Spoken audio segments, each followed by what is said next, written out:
Assalamualaikum warahmatullahi wabarakatuh. Welcome back to my channel. Oke teman-teman, kembali lagi di YouTube channel aku, yaitu Dea Ardana. Nah, di video kali ini aku bakal jelasin tentang pembahasan dari tryout yang sudah aku lakukan di IG Ambis PTKIN. Nah, tryout itu yaitu tryout Go to UMPTKIN tahun 2022, yang mana tryout ini sudah diadakan tanggal 17 Juli sampai 24 Juli 2021. Nah, alhamdulillah juga tryout ini sudah ada pemenangnya ya teman-teman. Dan alhamdulillah pemenangnya juga sudah mendapatkan hadiah dari tryout yang sudah aku lakukan. Nah, di video kali ini aku bakal jelasin ke kalian gimana jawaban-jawaban dan pembahasan dari soal-soal yang udah aku cantumkan di tryout Go to UMPTKIN tahun 2022. Nah, sebelumnya kalian jangan lupa subscribe channel ini, like dan juga komen, dan jangan lupa bunyikan notification-nya agar kalian tidak ketinggalan informasi seputar SPAN PTKIN dan juga UMPTKIN. Oke teman-teman, stay tune.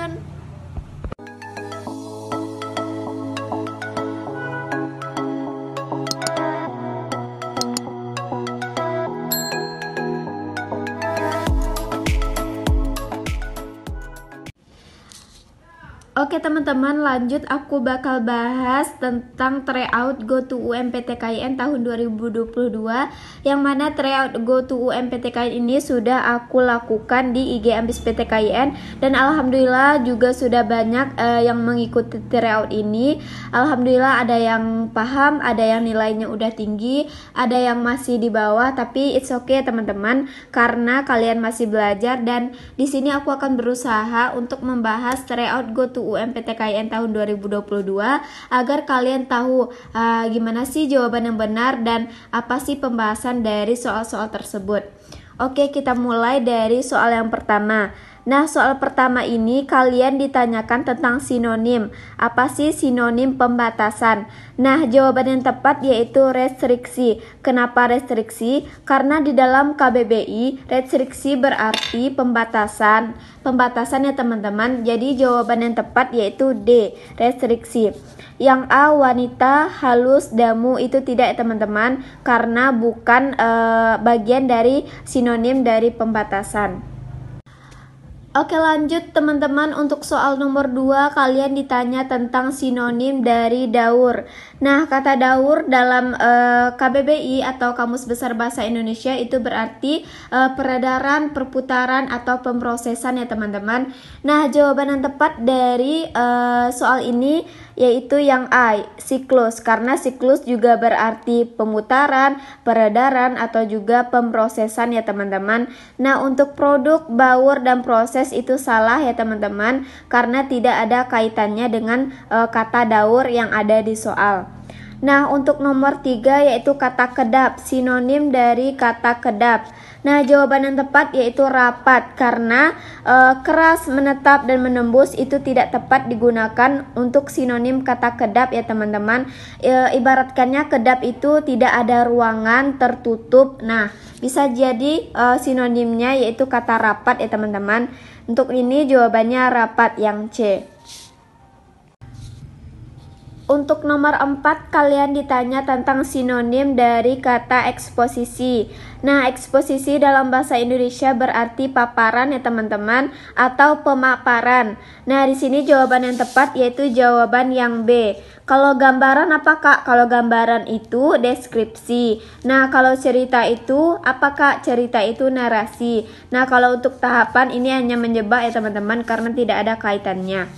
Nah, untuk soal nomor 5, ini kalian ditanya tentang lawan kata atau antonim. Ini tanda antonim ya teman-teman. Nah, di sini kalian ditanya apa sih lawan kata dari generik. Kalian harus tahu dulu apa sih generik itu. Generik itu dalam bahasa Indonesia artinya umum ya teman-teman. Nah, dari situ kita baru paham bahwasannya lawan kata dari umum yaitu khusus. Jadi jawaban yang benar yaitu B, khusus ya teman-teman. Untuk mahal, ampuh, dan umum itu salah ya teman-teman. Oke, lanjut untuk soal nomor 6. Nah, di sini kalian disuruh untuk mencari antonim dari kata makar. Nah, makar itu apa sih? Dalam KBBI, makar itu yaitu tipuan atau tipu daya. Nah, di sini yang paling tepat lawan kata dari makar yaitu berpihak ya teman-teman. Kalau yang A tipuan itu berarti sinonim. Kalau yang C kudeta tidak termasuk, yang D terpojok juga tidak ya teman-teman. Maka jawaban di sini yang tepat yaitu B, berpihak ya teman-teman. Nah, untuk soal nomor 7 ini termasuk soal analogi ya teman-teman. Kalau kalian menemukan soal ini di soal UTBK ataupun di soal UMPTKIN, itu hal yang lumrah ya, karena ini termasuk soal analogi. Nah, di sini ditanya balapan (2) sirkuit sama dengan (2). Nah, hubungan kita harus mencari hubungan antara balapan dan sirkuit ini. Kita cocokkan dengan jawaban A, B, C, dan D. Mana sih jawaban yang paling tepat untuk memenuhi jawaban pertanyaan dari soal ya teman-teman? Nah, di sini jawaban yang paling tepat yaitu yang A, belajar dan kelas. Kenapa belajar dan kelas? Karena balapan biasanya dilakukan di sirkuit dan juga belajar dilakukan di kelas ya teman-teman. Nah, untuk yang B, C, dan D itu jawabannya salah ya teman-teman. Oke teman-teman, lanjut membahas tentang soal keislaman. Nah, di soal nomor 8 ini ditanyakan bahwasannya karena khawatir terulang percobaan pembunuhan seperti yang terjadi pada Ali bin Abi Thalib, Muawiyah, dan Amr bin As, maka dinasti Umayyah membentuk suatu jabatan pengawalan khalifah dengan nama A. Al-Hijabah, B. Khatib Al-Qarwaj, C. Khatib Asyurtah, D. Khatib Al-Kutubi. Nah, jawaban yang tepat yaitu yang A ya teman-teman, Khatib Al-Hijabah. Kenapa? Karena Khatib Al-Hijabah adalah lembaga yang bertugas memberikan pengawalan kepada khalifah teman-teman. Nah, untuk Khatib Al-Qarwaj apa Kak? Kalau Khatib Al-Qarwaj yaitu sekretaris atau bidang yang mengurusi bidang perbajakan atau keuangan. Nah, Khatib Asyurtah, kalau Khatib Asyurtah yaitu sekretaris atau bidang yang mengurus di bidang kepolisian ya teman-teman. Nah, untuk Khatib Al-Kutubi ini tidak ada ya teman-teman, karena ini hanya jebakan aja. Nah, di antara dewan-dewan yang ada di dinasti Umayyah itu juga ada Diwan Al-Jun yaitu di bidang militer, Diwan Ar-Rasail administrasi surat menyurat, Diwan Al-Barid urusan pos, dan Diwan Al-Khatam atau di bidang dokumentasi. Nah, kalian bisa mencatat ya teman-teman apa-apa yang sudah aku sampaikan di video ini, karena kalian nanti juga bakal menemukan soal-soal yang mirip dengan soal-soal yang sudah aku ujikan. Oke, lanjut teman-teman, untuk soal nomor 9 kalian ditanya tentang hukuman bagi perampok yang hanya mengambil harta tanpa membunuh korban adalah A. Dipotong tangan dan kaki secara bersilang, B. Dipotong kaki kiri, C. Dipotong kaki kanan, dan D. Dipotong kepala, kaki, dan juga tangan. Nah, untuk ini jawabannya yang A ya teman-teman, dipotong tangan dan kaki secara bersilang. Nah, di sini aku sedikit menjelaskan 4 hukuman bagi perampok. Nah, yang pertama yaitu perampok yang hanya menakuti. Maksudnya dia tidak membunuh dan dia juga tidak mengambil harta. Nah, itu hukumannya hanya pengasingan saja ya teman-teman, atau biasa disebut dengan al-nafi. Nah, untuk hukuman yang kedua bagi yang mengambil harta tanpa membunuh, nah ini jawaban yang tadi teman-teman, potong tangan dan kaki secara bersilang. Nah, untuk yang ketiga yaitu membunuh tanpa mengambil harta, hukumannya cukup hukuman mati saja ya teman-teman. Nah, yang keempat yaitu membunuh dan mengambil harta, hukumannya dia dibunuh dan juga disalib. Nah, itulah 4 hukuman bagi perampok ya teman-teman. Kalian usahakan catat ya teman-teman.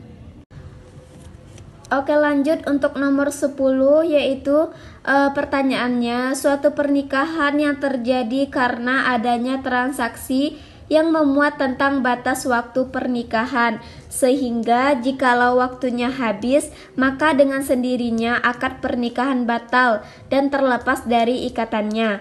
Jenis pernikahan ini dikenal dengan istilah. Nah, di sini ada nikah qadan atau nikah mut'ah, atau nikah siri, atau nikah muhalil? Nah, untuk ini jawabannya yang B ya teman-teman, nikah mut'ah. Kenapa nikah mut'ah? Karena nikah mut'ah ini hanya terbatas pada waktu tertentu saja, karena ada akad kalau menikahnya hanya dengan waktu terbatas ya teman-teman. Nah, untuk nikah qadan apa Kak? Kalau nikah qadan yaitu nikah yang menjadikan pasangannya hanya sebagai piaraannya atau biasa disebut dengan gundik ya teman-teman. Nah, kalau untuk nikah siri apa Kak? Nah, sebagaimana kita tahu bahwa nikah siri adalah pernikahan yang dilakukan oleh seseorang dengan adanya wali, rukun dan syaratnya tepat, namun pernikahannya tidak tercatat di KUA ya teman-teman. Nah, untuk nikah muhalil itu sendiri, pengertian dari nikah muhalil adalah pernikahan yang dilangsungkan antara seorang laki-laki dan perempuan janda atau yang sudah ditalak 3 oleh suaminya sebagai cara atau mekanisme untuk menghalalkan kembali hubungan seks antara perempuan tersebut dengan bekas suaminya, yang mana laki-laki bekas suaminya disebut dengan muhalal ya teman-teman, orang yang dihalalkan. Jadi itulah pengertian dari nikah qadan, nikah mut'ah, dan nikah siri. Oke, sekian dari part video ini ya teman-teman. Untuk next video aku bakal bahas dari soal nomor 11 sampai akhir. Oke teman-teman, itulah beberapa penjelasan dari aku terkait pembahasan soal tryout Go to UMPTKIN tahun 2022. Nah, untuk kalian yang mau ikutan tryout, kalian langsung follow aja IG Ambis PTKIN karena di sana banyak sekali informasi-informasi seputar SPAN PTKIN, UMPTKIN, dan tryout gratis serta berhadiah. Nah, kalian jangan lupa subscribe channel ini, like dan komen, dan jangan lupa berikan notification-nya agar kalian tidak ketinggalan informasi seputar SPAN PTKIN dan juga UMPTKIN. Oke, sekian dari aku. Assalamualaikum warahmatullahi wabarakatuh.